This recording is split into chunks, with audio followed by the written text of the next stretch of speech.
So it's time for us to start. What questions? Can you take the opening prayer for us? Good afternoon, everyone. Okay, let's pray. In Jesus' name, Amen. Lord, for everything you've done for us, we commit the first meetup of the Youth Ally into your hands. We commit the speaker into your hands. We commit everyone who is here and who is on their way. The Lord will learn something from today that we'll be able to apply into our lives. We commit Amen. every aspect of our lives and pray that you guide this session. In Jesus' mighty name, I've prayed. Amen. Good afternoon, everyone. You're welcome to this meetup by the Youth Ally on branding. So today we're going to be talking all about branding. So get ready to level up your branding game. So the next thing on the agenda will be a short intro on the Youth Ally. So the Youth Ally is a youth-led organization, a youth-formed organization, which believes that for the youths in Nigeria in particular, that with mentorship, with trainings on in-demand skills, relevant in-demand skills like digital marketing, branding, and things, and other like content marketing, um, CV writing, those important skills and trainings which we don't get in our traditional institutions. We believe that with mentorship through mind capacity building and mind building seminars, we believe through mentorship opportunities. We also believe that trainings and courses, as I mentioned, on in-demand skills, as well as opportunities for hands-on learning, hands-on trying out and learning like internships are very important for the youth of our country. So we believe that encouraging youths like ourselves to take up more of these opportunities to engage more with these resources will build the youth for the future that we all look forward to. So we are happy to have you here with us today. Thank you for being with us. So now the next thing on the agenda will be an introduction of our speaker today. I'm sure we're all excited to hear about our speaker today. I'm sure we've heard of our speaker before. I'm sure most of us would have heard of her before. So to talk about our speaker, a short citation. Please give me a minute.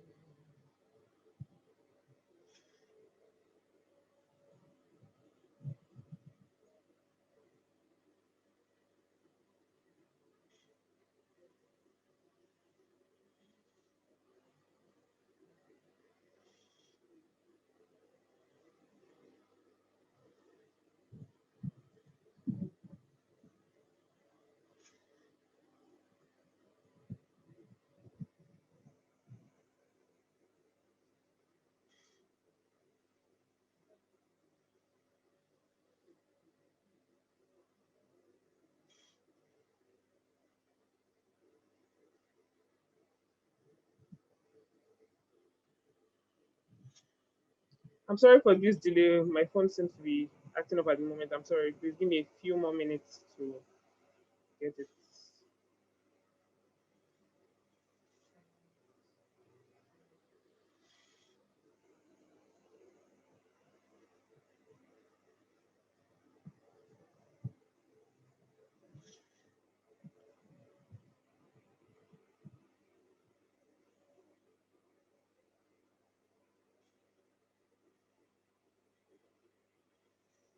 Okay, yeah, so Miss Blessing Abeng is a branding and communications expert. She's dedicated to helping entrepreneurs identify and communicate their value and identity, which is basically what branding is, right? She has worked with brands across industries in unique capacities, nationally and globally, including Sisters, Facebook, Hello, Diego, to mention a few. She's the director of communications at University for Good. I'm sure we've all heard of University for Good, a tech enabling platform for youth undergraduates across Nigeria here. A non-profit organization with the mission to create and increase the earning power of African youth through tech training and resources for the growth of the African startup ecosystems. She is constantly catalyzing growth through branding, business, and communications. Her impact has been felt by over 2,500 creators who have been trained by her. A tribe of community members, if you are not a part of a tribe, make sure you run to be a part of a tribe from this moment henceforth. A tribe of community members, a tribe of community members, over 20,000 of them. I hope you are a part of that 20,000. From all over the world are constantly inspired by our strides and our consistent knowledge sharing channels. So may I welcome to the stage Miss Blessing Abeng. Thank you for having us, ma. Hi everyone, nice to be here and interact with everyone. So I have very limited time, so I'm out, so I'm going to just do my best, to give as much value as I can in the limited time that I'm here.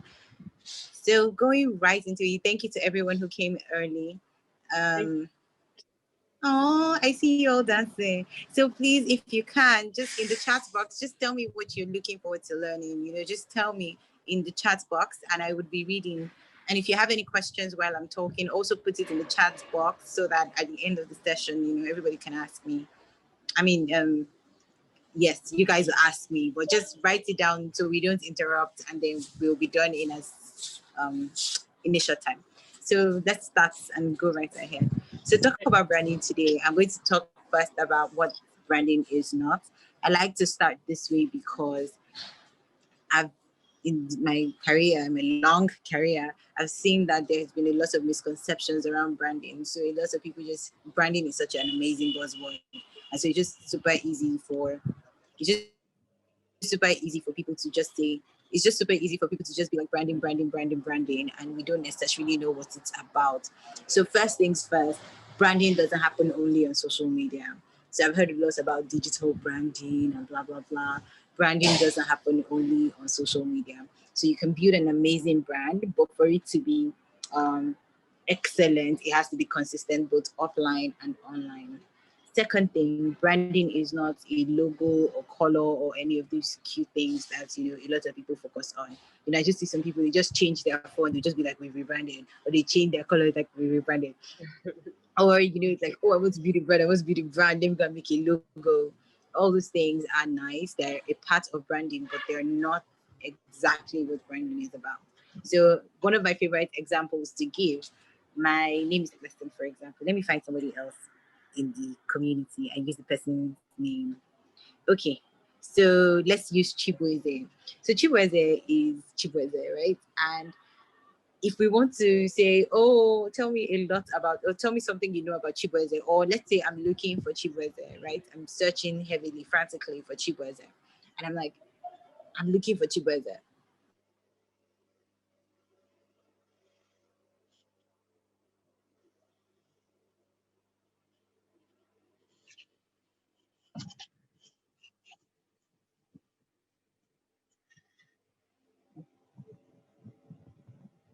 Can you guys hear me?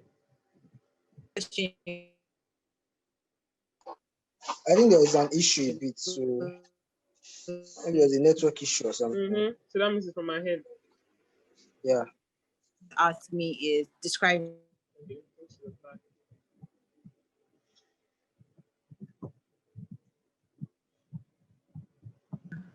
Sorry, I don't know what's going on. So let's go back. I was trying to describe Chibueze. So I was saying, if I came online today and I said I was looking for Chibueze, the next question I'm probably going to get is, who is Chibueze? Can you describe him so we can help you find him, right?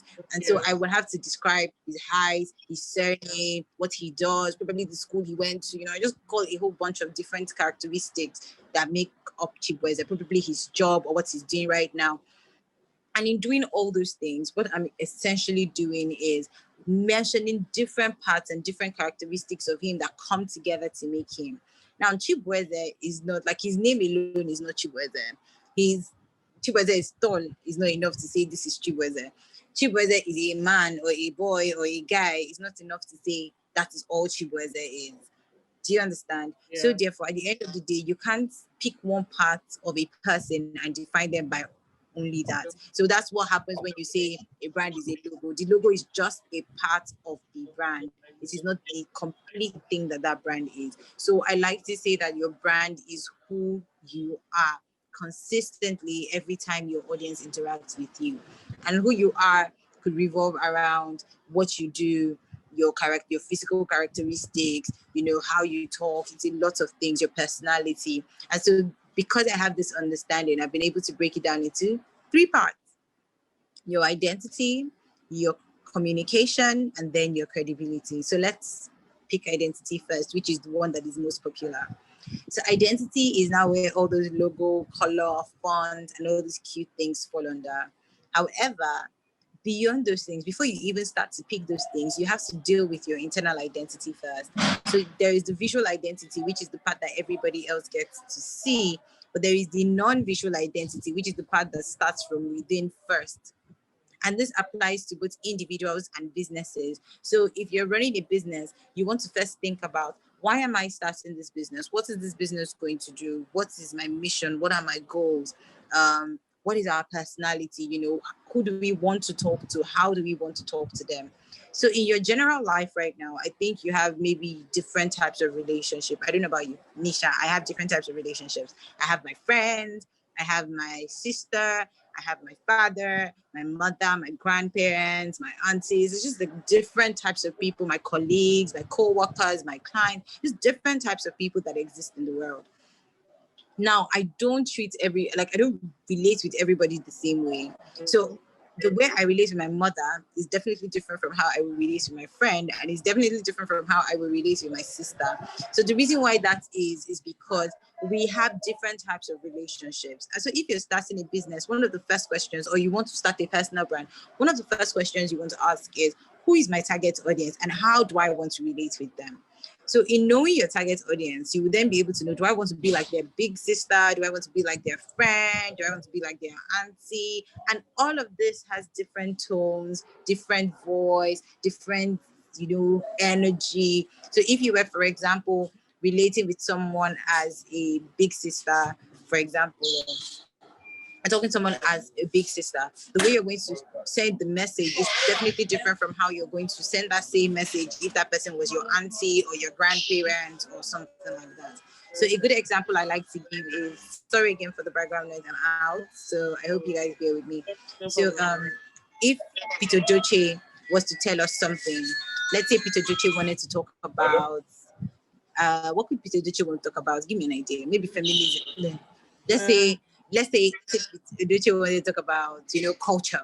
Yes, okay, Peter Doce wanted to talk about culture. Mm-hmm.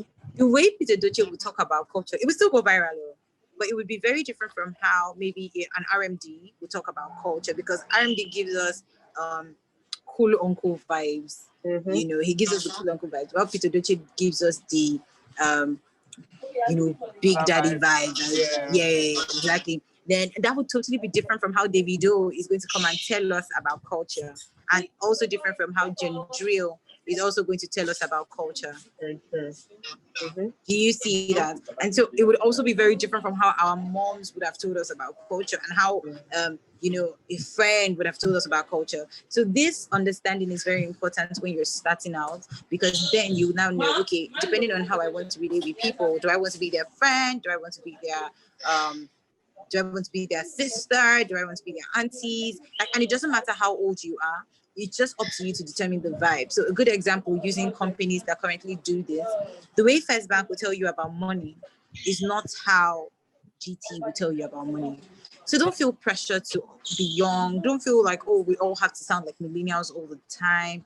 I don't think so. I think we all have different think about, Oprah would give you inspiration and Gary Vee would give you inspiration, and they might be saying the same thing, but they will say it in 2 very different ways. So that's what personality does for you. That is what understanding how you want to speak to your audience does for you. You wouldn't know how you want to talk to them and in what ways you want to talk to them. So now you know your mission, you know your vision, you have to figure out your personality. It's not enough to be like, oh, I'm an introvert. By the way, introverts are amazing on social media as well, because it just means that they have their whole community, their group of people that they want to gist with. Being an introvert doesn't mean that you should shut up or hide behind the scene, or just disappear. That's not what being an introvert means. Again, another example I like to give: if a child was walking beside you and the child was heavily hungry, and you had biscuit in your hand, you have biscuit, like better biscuit that you want to eat, and then there's this very hungry child, you can see all his ribs and his bones, he's walking beside you, and you have biscuits. Don't forget that you have biscuit. Would it matter if you're an introvert or not? Like, will you give the child biscuits or would you not? I'd be like, oh, I won't give this child biscuits because I'm an introvert. No, I don't think so. everybody And will that's share. really what, exactly. That's really what value is about. So if you know the value that you have to offer, it doesn't matter if you're an introvert or an extrovert. You just have to be yourself and offer that value in the way that is most convenient for you, but do it consistently. So now we talked about like the parts that are, if you don't know your personality, please go to 16personalities.com and take the test there. It might not be 100% true, like what they say will not be 100% accurate, but I mean you might find a little bit of accuracy in it, right? And then it will help you to be able to articulate yourself a little better. So now you figured all that part out. You probably don't still know who you are. Another cool thing you can do is say, what are 5 adjectives that describe me? And then reach out to 5 friends and be like, write down 5 adjectives that describe me. Then circle the 5 adjectives that are consistent. Like, what do your friends say across your 5 friends? What adjectives kept popping up? And then which of the adjectives did you put for yourself that they also put for you? Then which adjective didn't you put for yourself, but like your other 5 friends seem to have repeated it more than twice? Pay attention to things like that. The beautiful thing about adjectives is that they're descriptive. And so because adjectives are very descriptive, it just means it will be used to describe you. Does that make sense? And so it would be a very easy way for you to find words like adjectives to say, okay, this is how people perceive me, or this is how I am. What you're trying to achieve at the end of the day is what I am. I want my intended brand to be equal to my perceived brand. I want how I see myself to be how people see me. And to be able to achieve that, you need to first articulate it clearly in your head. Visualize it, and then next thing you'd have to do is communicate it. So before we get to the communication part, all this information you've gathered, you can now say, okay, I'm going to be a fun person, so therefore if I'm going to be fun, maybe I should pick colors that are very fun driven, or I want to focus on the kind of value I want to give skincare, but in relation to the earth. And this is why I'm doing it. I have a strong story. You can now say, okay, I'm going to use neutral tones. So don't just pick colors just because pink is your best color.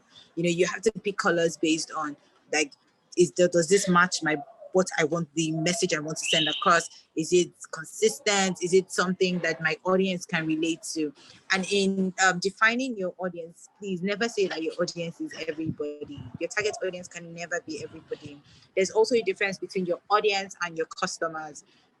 Your customers are people who need your stuff, who are able and capable and willing to pay for it, and then can pay for it again. So if somebody wants your product, but they can't pay for it, that person is not your customer. That person is a good audience, but not your customer.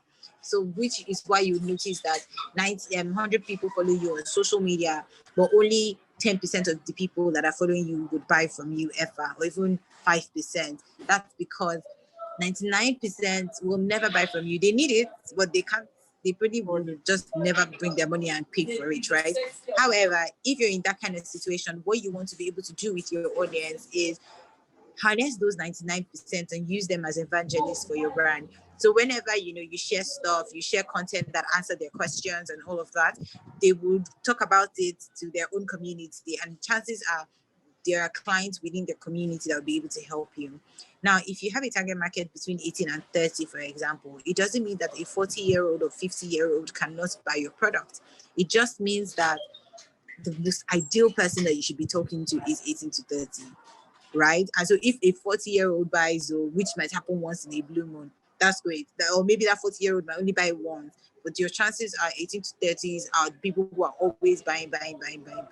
It's like, imagine Instagram saying that their target market are 80-year-old people. Doesn't make any sense. They need people who are within 20 to 40 to use Instagram, because those are the people who would open other accounts, recommend it, blah, blah, blah, blah, blah. So they can spend quality time promoting and advertising to those people. I hope this is very clear. So if you're one of those people who see my target market is everybody, please stop it, because even water has a target market.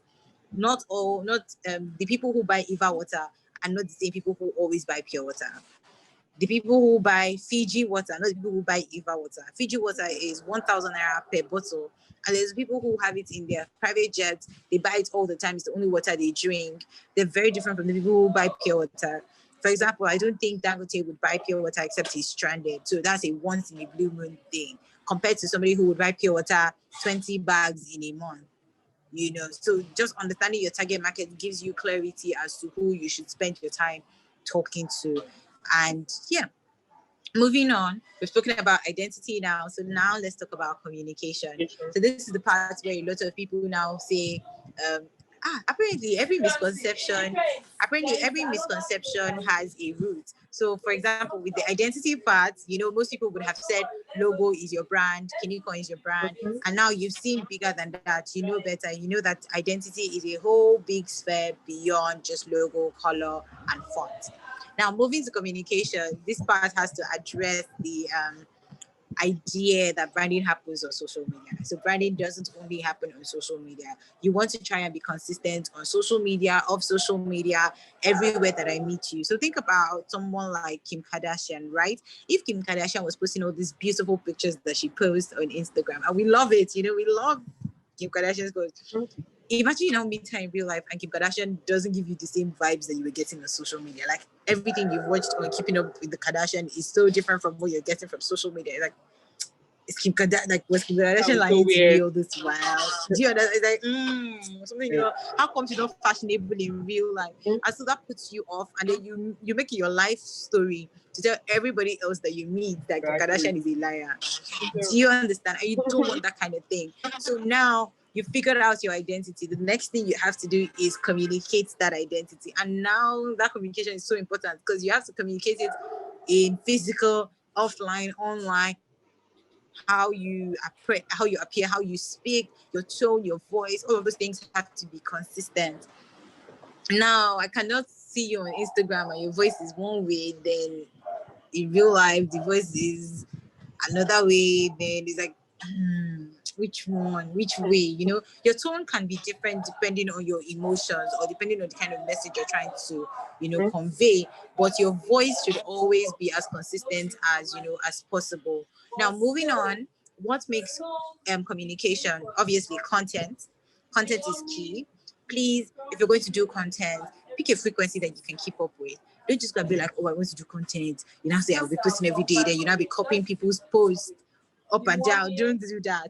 Like if anything, one of the ways I suggest that people share content is by documenting. So show me your day to day. Show me what's happening in your life. Show me something that you just discovered. Tell me about something you just thought about and makes sense to you. A book you just read. And just be authentic. You don't have to go and copy somebody's post. Maybe like Gary Vee posted something, you now copy it and come and give it back to me as carousel. Don't do that. Think about your own life, which makes content creation so much easier. Also think about the value that you're giving and then say, what kind of questions are my audience asking? Your audience may not know your name, but they will know their problem and they'll Google their problem. So when your audience Googles their problem, are you going to pop up or will you be someone that they would see? These are very important questions you have to ask yourself. So if I'm talking about branding, for example, chances are my audience would be asking branding for beginners. What ways can I brand myself? What are the first 5 things I need to do, if I'm starting a brand? How do I, all those kind of questions. How do I start is one question that I got a lot. How do I start? Where do I start? And a lot of people are looking for perfection. That's the reason why nobody is starting anything. So as opposed to doing that, start from where you are to get to where you need to be. What does that mean? You have a phone. You probably don't have a camera.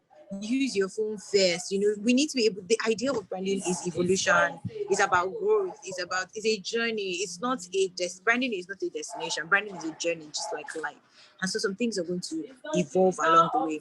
How Google started is not how Google currently is right now. Do you understand? And so because of how Google was, rather, you can see the growth. The very first Mac laptop, a MacBook that Apple ever released, is not the same MacBook we're using now.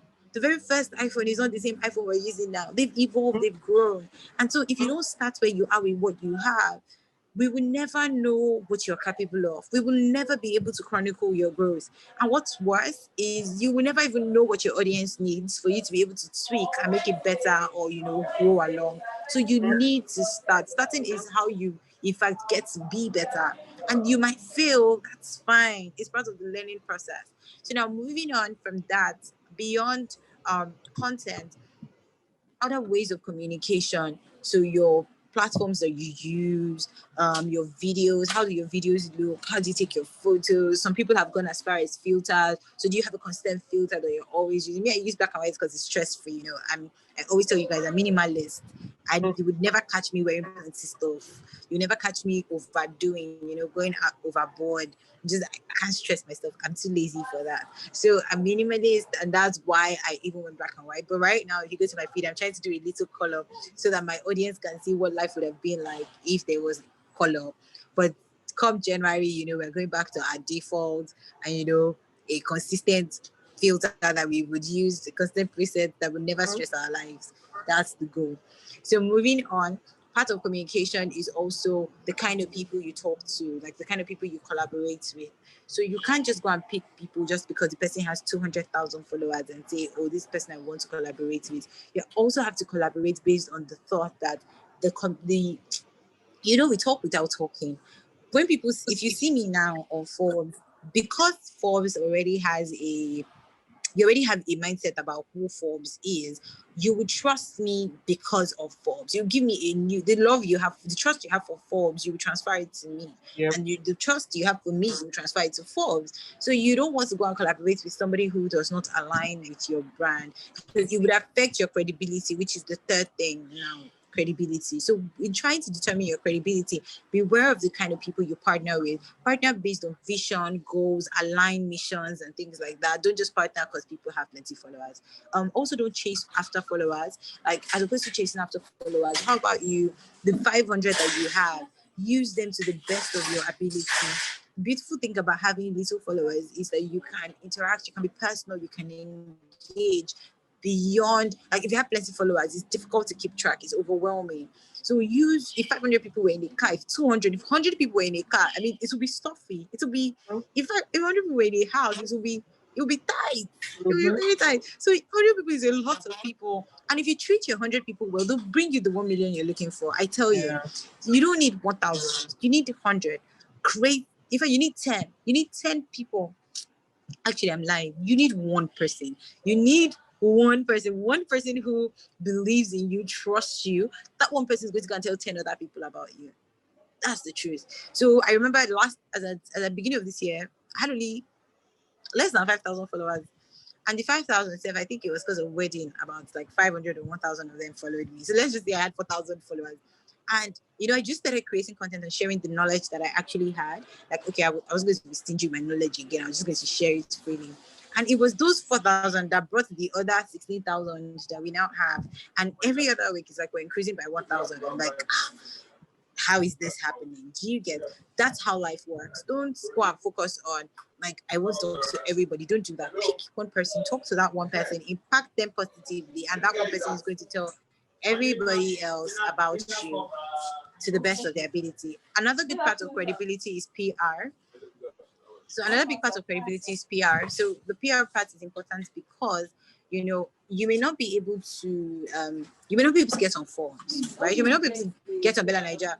They may not be able to see you. Social media is mostly paraded by young people, and so a lot of older people may not know about you or see you. But one good way to improve that credibility and get in the face of the other people who are not necessarily active social media users is by saying, I want to guest post for Bella Niger. I want to guest post for Shilita Africa. I want to write an article for XXX. So you could just go do partnerships with those kind of people to increase your PR. And before you know what's happening, those people will notice you in the social media. Also, it would help with your SEO and things like that. There are lots more, and I just feel like I don't want to bombard you with too much information. But I hope this helps you right now with this level that you're in.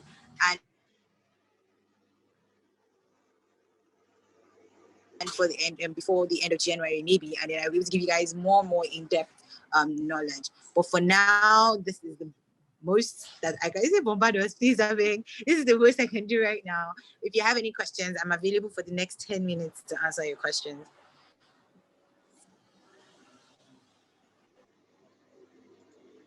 Thank you very much, Ma, for that powerful session. I don't know about you, everyone else, but I know that I was able to pick the important points: identity, communication, and credibility. We're grateful for opening our eyes to what branding is not and what branding really is, so that we're able to level up our branding game. So we prepared a few questions for you, Ma. So the first question is: we want to get to know you a little. We want to know how you came to become a branding whiz. So that's the first question. So, funny enough, it was very accidental. So I'll just tell you my quick story. I was, what was I even doing? Okay, so chemistry, right? How to, in fact, it goes way beyond that. I think I already have this on my highlights on Instagram, but I'll still share. So while I was in secondary school, I was one of the few students who did both science and arts because like teachers were fighting for me. So fighting as in I was top in math. Like I used to go for math competition in school. I used to do debates and all of that. But I also did I used to write essays and win. So it was like a good, I was amazing at science courses. Whenever it was time for science stuff, they would take me. Whenever it was time for art stuff, they would also take me. I was also part of all the clubs. I was part of drama club, science club, chess club, and Well, drama club. And I used to do choreography. It's just so many things. So when we were in senior secondary, both teachers, the leader of the science department and the head of the art department, both went to the principal office to say I had to take both their courses. And so I was one of the few people who had to do both science and art courses. I mean, I did literature while I was doing science courses, and it was fun. I didn't think too much of it. I went into school with my big dreams to be, I think, a doctor. I was going to do biochemistry first. I figured if I conquered biochemistry, being a doctor would not be difficult. So as I went into my biochemistry after reading Ben Carson's books and, like this really becoming, watching Grey's Anatomy, I was ready. I was ready to be a doctor. I didn't understand. I was a surgeon in my head. That's how I got into school. And people would always come to me with ideas of their businesses, and I would share like creative ideas. I helped them. I was writing business plans. I was learning how to write proposals and things like that, and I was very good at it. So I was great with business writing, but I also had like this really amazing creative side. So while I was on all of this, I started charging money. Like, you know what? You should be paying me sometimes for these things that I do for you, right? And then my friend just reached out and was like, listen, this side and this combination of business and creativity that you have is literally what people are looking for in branding. Because with branding, you also have to really care about the business side of things. You can't just care about, how does the graphic look? How does it? You always have to also look at how is this going to help this person make more sales? How is this person going to be able to, increase their revenue? And so I went to school. Like I finished, graduated from my biochemistry. I said, you know what, I wasn't going to be a medical doctor anymore. Let me go to a school of branding and, check out this thing. If I like it, we move. If I don't like it, we'll go back to the original plan. And so I went to school for a year to study branding, and it was amazing. A lot of things I even learned then, I have been able to, recreate it into stuff. I mean, there's lots of stuff I learned that I even don't agree with anymore. So I just I've recreated it into my own thing.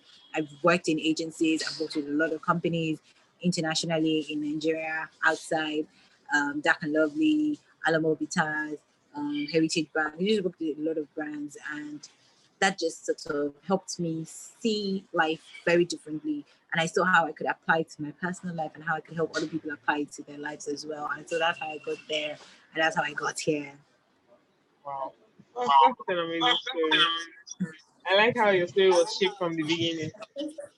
I tried my best. Okay. So most of us in this meeting right now are undergraduates. So how do you think that, even though some of us are doing courses that we're not sure if we're going to go to the end, some of us don't really know what path we want to take yet for sure. So how can we relate to branding as undergraduates? So here's the thing. So there are two ways to answer this question. So there's the niching part, which I talk about a lot, which is heavily part of the identity part of branding, right? Which is you need to figure out what your niche is. But a lot of people are under so much pressure that, oh, my niche, I like science, but I don't really like this other part. I am testimony that you can always merge the two. So there was a lady who reached out to me and said, oh, I love accounting, but I want to be a graphic designer. And I'm like, you don't have to separate both. In fact, it could be your unique selling point. You could tell people that, hi, I am an accountant, I'm an amazing accountant, but I also have the capacity to visually represent it for you. And so that just gives you like an extra edge, because now you're not just an accountant who's going to come and drop numbers. You're the accountant that can give me an aesthetic representation of whatever numbers that I've given you. And that's just an extra edge, right? So that's one way to look at it. You never have to. I think I have a post on niching for the multi-potentialite. So if you're into so many things that you really, really love, there are ways you can do it. You can use the Rihanna strategy, which is start with one and grow into other things. Rihanna started as a musician, and then next thing she was acting. Next thing she's CEO of Fenty Beauty. And we followed her because we trust her. Branding is mainly about trust. The currency of branding is trust. So if you can earn people's trust, anywhere you go, they're most likely going to follow you. You could do the Chris Brown strategy, which is I am a great artist, I'm a great dancer, I'm a great musician, I'm a great actor. So what am I? Therefore, Chris Brown is an entertainer. He takes all of these things together, puts them under one umbrella, and then he makes something out of it, right? So you may not be sure what you're doing, but the most important thing you need to continue doing is doing something, because the idea of niching is that you're filtering stuff. So I don't know how many people are science students say, but I will try. I don't know if you did this experiment again in school where they put sand, water, different particles, and then they mix it. They do not see how it all settle down, right? You can only filter what is available. So if there was nothing would happen. If you make salt, water, and sand, and you pour it through a container, or I don't know if you guys know how they make kunu and pap. You know, if you pour kunu through that filter, there will be no shaft to filter out if there is nothing to filter, if you get what I mean. If you pour water through a filter, chances are you're going to only get water back. So you need to have like different things if you're going to filter out anything, which is what niching is about. So try out different things. You know, if you're doing something and you see, oh, I really love this thing, I really have knowledge in it, then try, go deeper and try to discover, improve yourself in that. If you're not getting any better, you know, if you realize that, oh, I don't really like this thing's annoying me, I don't really, you can move on to something else, try something else. It's okay to quit stuff so you can go do something else. What's not okay is to quit stuff and then quit on yourself as well. You need to also recognize that your project is not you. Your project does not define you. That I failed at biochemistry doesn't mean that Blessing Abeng is a failure. That I failed at becoming a medical doctor doesn't mean Blessing Abeng is a failure. It just means that I failed at that thing, right? And so that project, I failed at it, but doesn't make me a failure. So just like make that clear. And don't be afraid to try so many different things, especially when you're young. I mean, once you're young, you can do so much. So up until you're 30, man, you can do as many things as you want. And then maybe from 30, you can now begin to hone down the skills and say, okay, these are the things that I really want to focus on, or these are the things that I really, really care about. Or you could even do a staircase strategy, which is do one thing, try it out, but plan to exit after a while, and then do the next thing, right? So you could do one thing, finish with that, go to the next thing. I think one of my favorite people, Elon Musk, was founder of PayPal for a bit, finished with that, took the money he made out of PayPal, invested it in SpaceX, did that, took the money, we invested it in Tesla. So it's like, this is what I'm doing now. But when I'm done with this, I want to do the next thing. And then I want to do the next thing. But what you should never be caught doing is doing nothing. I hope that answered a lot of questions in our minds. So for the final question, Ma, how can someone with low capital do well in their branding? You see this capital matter, I've come to realize that people don't realize how much capital they have. So everybody just thinks of capital in terms of finances. But beyond finances, there is a trust capital. Like if people trust you, they're going to do shit for you. There is a network capital. Like if you have a great network of people, you're going to get shit done. For me, I think that if I had to pick between having great connections versus having money, I would pick my great connections, because the great connections will definitely give me money. If you have access to people, quality people, you won't have problems in life. So if you realize that I don't really have money, great, but social media has made life easy for you now. You can connect with other people. So which kind of people do you want to connect with? What kind of people do you want to have access to? What kind of people can you collaborate with to build your brand?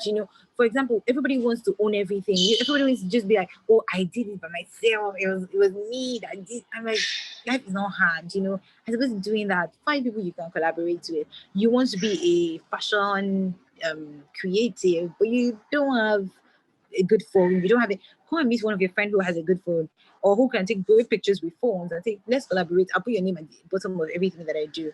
The beauty of collaborating is you always have to have something you can always give in return. And don't think about like giving that thing in return as money, or don't think about giving that thing in return as what's it called now? Just don't overthink giving it in return.